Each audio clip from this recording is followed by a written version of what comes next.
Teaching is a noble profession that shapes character, caliber and future of an individual. If people remember me as a good teacher, that will be the biggest honor for me అన్నారు APJ Abdul Kalam గారు. ఆయన స్ఫూర్తితో పనిచేస్తున్న గురువులందరికీ పేరు పేరున నా హృదయపూర్వక నమస్కారాలు. మిమ్మల్ని అందరినీ ఇక్కడ చూసినప్పుడు నా స్కూల్ డేస్ గుర్తొస్తున్నాయి. మా బ్యాచ్ రౌడీ బ్యాచ్, గోల బ్యాచ్, మేమందరం బ్యాక్ బెంచర్స్.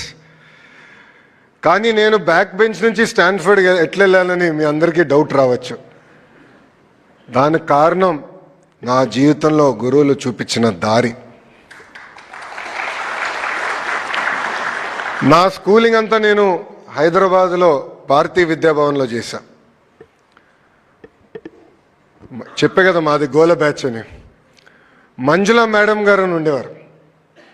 గట్టిగా 2 పీకి మమ్మల్ని డిసిప్లిన్ చేసేవారు. దాని తర్వాత మా ప్రిన్సిపల్ రమాదేవి మేడం గారు ఉన్నారు. మేడం గారు ఆధ్వర్యంలో నేను వైస్ ప్రిఫెక్ట్ అయ్యి ఒక డిసిప్లిన్, పట్టుదల, మొత్తం ఒక స్కూల్ని ఎట్లా నడిపించాలనేది మేడం గారు నేర్చుకున్నా. మనందరం స్కూల్స్లో ఈ మధ్యన బ్రిడ్జ్ కోర్సెస్ గురించి మాట్లాడుతున్నాం. అంటే ఏజ్ అప్రాప్రియేట్ లెర్నింగ్ అవ్వట్లేదు, పిల్లలకి బ్రిడ్జ్ కోర్సెస్ కావాలని. I'm a recipient of bridge course. నేను ఇంటర్కి వచ్చినప్పుడు కొన్ని ఫండమెంటల్స్లో నేను వీక్గా ఉన్నానని గౌరవ ముఖ్యమంత్రి గారు నారాయణ్ సార్ని పిలిచి, మా ఆవిడ ఇంకొన్ని ఫండమెంటల్స్లో వీక్గా ఉన్నాడు, నేర్చుకోవాల్సిన అవసరం ఉందంటే నారాయణ్ సార్ నాకు ఆ బ్రిడ్జ్ కోర్స్ నేర్పించిన వ్యక్తి. వాస్తవంగా ఆ 2 సంవత్సరాలు నా జీవితాన్ని మార్చేసింది. దాని తర్వాత నేను ఎస్ఐటి రాశాను, కార్నిగీ మెలన్ యూనివర్సిటీకి వెళ్ళా. అక్కడ రాజిరెడ్డి గారు ఆధ్వర్యంలో నేను చదువుకున్న వ్యక్తి.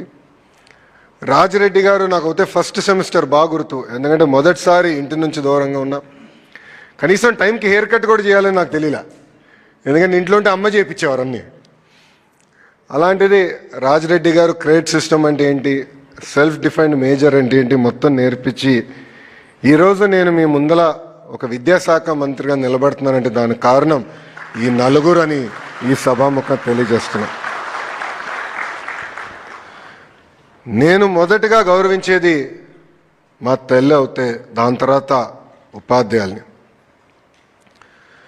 నేను విద్యాశాఖ మంత్రి అయిన తర్వాత ఫీల్డ్లో ఉపాధ్యాయులు చేస్తున్న మంచి పనులు గుర్తించి వాళ్ళని నేను పిలుచుకుని వారానికి ఒకరితో కూర్చుని ఎలా ప్రభుత్వ విద్యా వ్యవస్థని మెరుగుపరచాలని వాళ్ళతో నేను చర్చిస్తాం కూడా జరుగుతుంది. నేను ఒక పిలిపిస్తే, అంటే అటెండెన్స్ పెరగాలి ప్రభుత్వ పాఠశాలను పిలిపిస్తే అద్భుతంగా ఉపాధ్యాయులు స్పందించారు. కొన్ని గ్రామాల్లో అయితే ఉపాధ్యాయులు మైక్ వాళ్ళ స్కూటర్కి కట్టి ఊరేగింపు చేసిన వారు కూడా ఉన్నారు. ఇంతేకాదు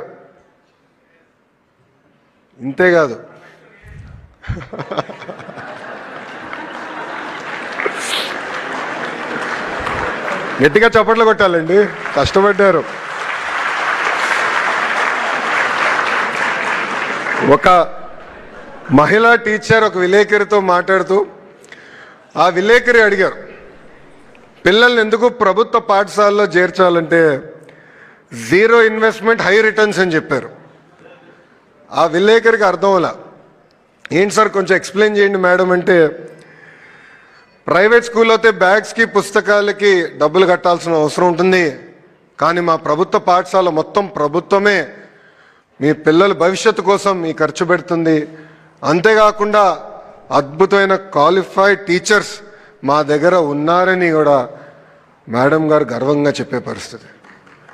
గౌరవ ముఖ్యమంత్రి గారికి నేను ఈరోజు తెలియజేస్తున్నా, సార్ మీ నాయకత్వంలో ఆంధ్ర రాష్ట్ర చరిత్ర బహుశా మొదటిసారి కొన్ని పాఠశాలల్లో నో అడ్మిషన్ బోర్డ్స్ అని కూడా పెట్టారు సార్. దానికి కారణం ఇక్కడున్న ఉపాధ్యాయులు.